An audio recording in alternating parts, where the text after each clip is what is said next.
Well, welcome back. It's been a bumpy 2 weeks for Mamelodi Sundowns. Certainly not all that glitters is gold. First, they get dumped out of the Carling Knockout Final, and this is by Magesi FC. And then new debutants, Maniema Union, then also defeats them when it comes to the CAF Champions League. It sounds bad, ne? Listen, I mean, if you look at it, if you look at the fact that Sundowns plays at a core Bafana Bafana, so somebody was saying Bafana Baji, It feels like they lost also, because I said Baji. They didn't lose in the Champions League. They didn't lose the game. They actually played a draw. They drew. But if you look at it at the end of the day, Sundowns made 6 changes to the team they played against Magesi over the weekend. They brought in some other players. Savendra he had gone back to, Bolivia last year. Went back to Bolivia. He's come back into Sundowns this season. Had a match when he played in the Champions League. I don't think he really suited or played what you were expecting to do from a Mamelodi Sundowns point of view. Saleh's upfield is under pressure. Everybody's just going against Saleh to say, how did they pay 60 and some odd money for that man, 60 or some odd million for him? But I know maybe it's probably a situation of him adjusting. They only cut him some slack. They only cut him some slack in that game where he was playing with Letlaku when Letlaku got the brace and he provided those goals. He played assists for both those goals. But there's one chance he had in that game against Maniema where he should have just converted that, unable to do so, to get the ball to the goalkeeper. I still believe that, when you make 6 changes as a coach, it's a risk thing to do. Very risky to change, especially playing against a team that has not lost the game in 20. You're up against a team that has done well, a team that finished overall second in their league in DR Congo, because they've got 2 different leagues in DR Congo, and they are playing in a group stage for the first time. They've been before in the prelim round where they were knocked out by Sundowns in 2021. But they are now in a group stage for the very first time, and are showing exactly not going to be any pushovers. They're going to really come out and fight hard. Sundowns' next game is an interesting one because they will therefore be going to play a game. They've got Raja coming up. They also have AS FAR coming up. So the first game they're going to do is against AS FAR. With Mamelodi Sundowns now, for me, it's somewhat we're seeing the same thing with Manchester City, right? Do you believe they've run out of ideas and everyone just knows exactly what to expect from them? I should have seen from the main color they're going to go there at some stage. Also because I'm also quite stressed. I think it's one of those when you realize that sometimes teams start finding out how you play. And for Sundowns, we talk about Manchester City just to make reference. Yeah. They don't have Rodri at the moment. Yes. Zwane doesn't have Temba Zwane. Who's currently injured as well. He's out injured. Zwane dictates how Sundowns play. Zwane is the sort of player who will therefore force you to play his way, not your way. He will decide certain things on a team point of view.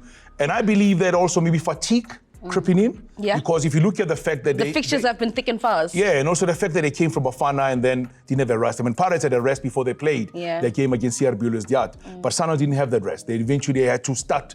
Hit the ground running and eventually play a game. So I think there's a difference between the two sides. But having said that as well, with the squad they have, I still believe they can still be able to take up anybody. I still want to talk about the coach, but we're running out of time. So I'm going to put that as an asterisk, right? And we'll come back to it in another conversation. Yeah. But let's talk about Cocomelon's squad. They probably have a breath of fresh air. They're exciting to watch. Their confidence is on 100. Orlando Pirates.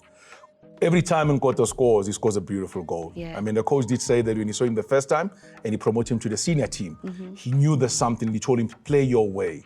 But the telepathy between him and Mofokeng is something to behold. I think we're seeing something beautiful. They went away to Algeria, got 3 valuable points, scored 2 goals. Yes, towards the end, they looked a bit jittery because the CR Belouizdad was coming back stronger against them. But it's good news. They walked away with 3 points and they come back home. And the next game is up against Al Ahly. That's going to be interesting.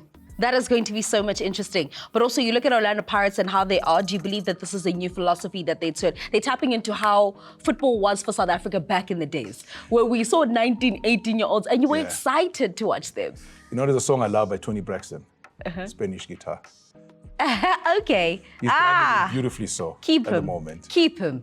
Long he will stay. Long he will stay. For now, though, let's cross over to Adelani and find out about the African diamonds that are shining out in the EPL. It was a big week for Mohamed Salah. Let's talk about Andre Anane, Thomas Partey, but I also want to know who else he has on his list. Hola, Batu Babantle. Itu, I don't know how you do it. I don't know who told you the names on my list, but you're absolutely right. Let me go through the names on the list this week. Started at number 5 this week is Andre Onana. It is the beginning of a new dawn at Manchester United, and one player I'm sure new boss Ruben Amorim wouldn't be getting rid of anytime soon is the man between the sticks for the Red Devils, Andre Onana. Against Ipswich, the former Inter Milan and Ajax shot-stopper made a string of crucial saves in the match and also showed his quality with his feet, looking so comfortable playing out from the back. Fut-Afrique lovers, well, just a quick question came to mind just now. Who do you think is better between Andre Onana and Ronwen Williams? I can't even decide right now. At number 4 this week is Alex Iwobi. Love him or hate him, but you cannot ignore the fact that Alex is doing his thing this season. In fact, he just reached a personal milestone at Craven Cottage, scoring his 25th Premier League goal. And it was a rocket of a shot. I mean, Brazilian legend Roberto Carlos would be jealous of that. Even though Fulham lost 4-1 to Wolves, Iwobi's milestone performance stood out as a bright spot in what was otherwise a gloomy evening for Fulham. Oh, shey. At number 3 this week is Nicholas Jackson. There's just something special about that surname Jackson, hey? Nicholas Jackson has now scored 6 goals in 11 matches so far in the Premier League this season. 2 of the 6 goals were scored at home, while he scored 4 goals away. Overall, Nicholas Jackson's goals scored per 90 minutes is 0.62. His latest goal came at the King Power Stadium when Chelsea beat Leicester 2-1. At this stage, it is safe to say Chelsea no longer need the services of Victor Osimhen for 100 million. Just give all that money to Nicholas Jackson instead. At number 2 this week is Thomas Partey. Against Nottingham Forest, Bukayo Saka found the Ghanaian midfield general on the edge of the box, and guess what happened next? With acres of space around him, he took a touch before whipping one hell of a powerful shot past the goalkeeper from 25 yards out. Boom!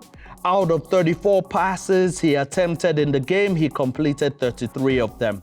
Plus, he had a staggering 97% pass accuracy. He also won 4 out of 4 tackles. In just 45 minutes played, Partey recorded 44 touches. Thomas is clearly in the form of his life. He has found his rhythm and is playing the best football since his Atletico Madrid days. Arsenal fans, now I understand why you're also happy that Ghana failed to qualify for the AFCON. At number 1 this week is still the Egyptian Messi. Mohamed Salah is on fire. So much so, he fired Liverpool 8 points clear to at the top of the Premier League, and his second half double won a difficult match for Liverpool against Southampton. The Egyptian star has now scored 12 goals in all competitions this season and 6 in his last 5 league appearances. I'm shocked at Liverpool's failure to offer him a new contract, and Mohamed Salah, if it's not quite working in England, well, come back down to Africa where they need you and simply sign for Mamelodi Sundowns or Al Ahly. Imagine that. Till next time, Ninitanda Nonke Kakulu.